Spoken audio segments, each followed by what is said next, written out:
I warned them to stay the hell away from my power lines. But HOA people don't listen.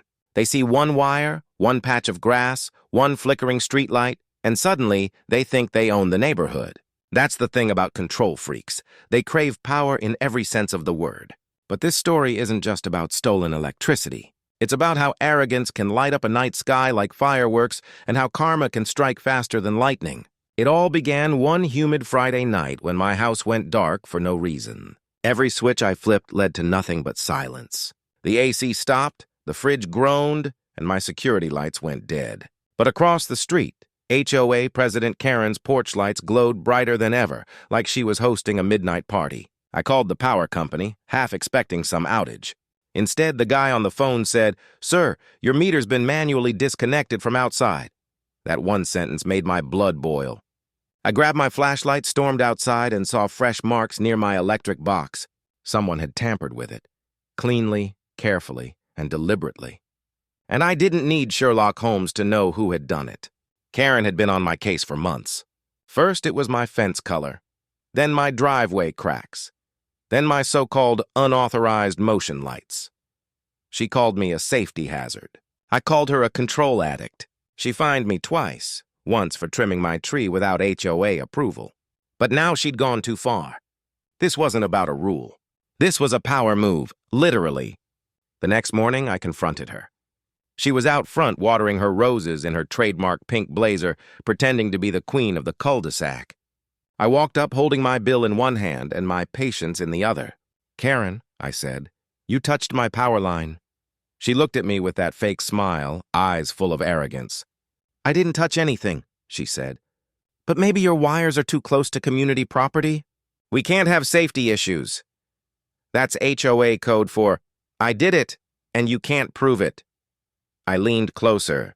"You messed with my grid again, and I'll make sure the county knows about it." She smirked and turned back to her roses. "Sweetheart," she said, "I am the HOA. I decide what's allowed." That was it, the final spark before the explosion. I went home, locked my gate, and got to work. See, what Karen didn't know was that I used to work in electrical engineering. I designed custom security grids for a living. So I built a new system overnight. Motion sensors, cameras, alarms, and a little surprise in the power line itself. A harmless but unforgettable jolt for anyone stupid enough to touch it again. It wasn't lethal, but it would deliver one serious lesson. I set it up quietly, tested every inch, and waited. 2 nights later, I saw movement through my window. A shadow creeping near the box, small flashlight beam flickering. She was back. Karen, wrapped in a hoodie like some late-night bandit, cutting through my property line with a small cutter. I didn't move. I just sipped my coffee and watched from inside. The moment her hand touched the main wire, a flash of blue light filled the yard. A loud snap echoed through the air, followed by a scream that rattled the neighborhood. Karen stumbled backward, smoke rising from her gloved hand. The power lights blinked twice, then steadied, except on her side of the street, where everything went pitch black. I couldn't help it. I laughed, not out of cruelty, but because poetic justice doesn't happen that perfectly every day. Within minutes, porch lights flicked on across the block. Neighbors came out in pajamas, whispering. "What happened?" Someone yelled. "Looks like Karen short-circuited herself," another joked. I stood at my window holding my coffee mug and muttered, "Lesson learned." But the real show had just begun. Karen started shouting that I'd tried to kill her. She ran to the middle of the street waving her burnt glove like a flag. "He sabotaged me. He electrocuted me," she screamed. I called the police myself because I knew how this would play out. When they arrived, she was still ranting, pointing toward my house. The officer asked, "Ma'am, did you enter his property?" She froze for half a second, then said, "I was inspecting—" He cut her off. "Ma'am, that's trespassing." I showed him the footage from my hidden camera. Karen creeping in, cutting my line, getting zapped. The officer's poker face cracked into a smirk. "Well," he said, "that's one way to learn not to touch what isn't yours." Karen turned pale, realizing she'd just handed herself the rope to hang her case. The cops wrote a report, and she got cited for property tampering and trespassing. But that was only the beginning. Karen wasn't the type to take humiliation quietly. I knew she'd strike back, and I was more than ready.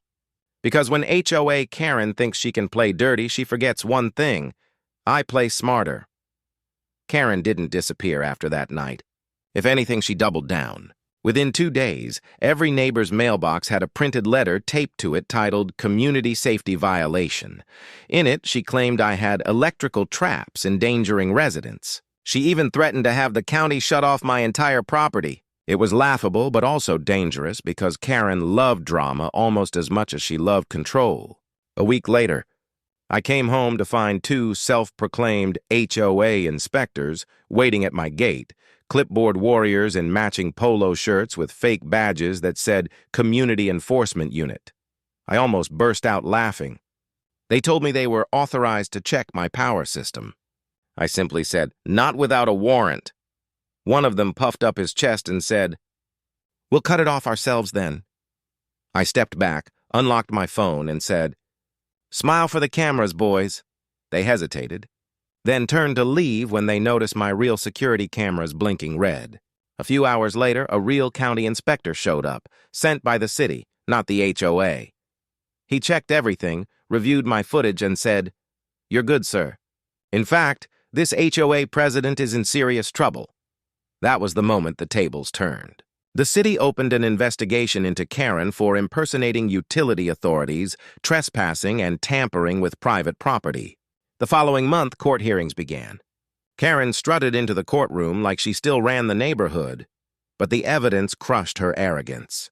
The judge played the footage of her sneaking into my yard, cutting the power line, then screaming when the current hit. The courtroom burst into quiet chuckles.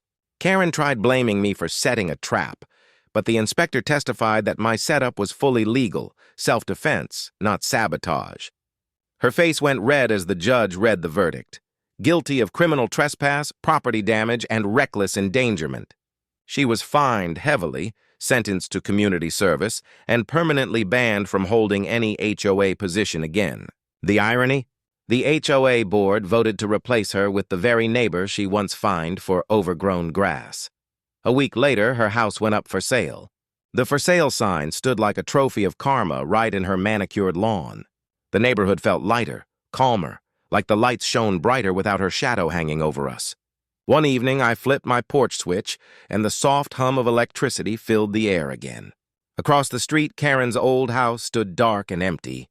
I took a sip of cold lemonade, smiled, and whispered, "Power restored," in every sense.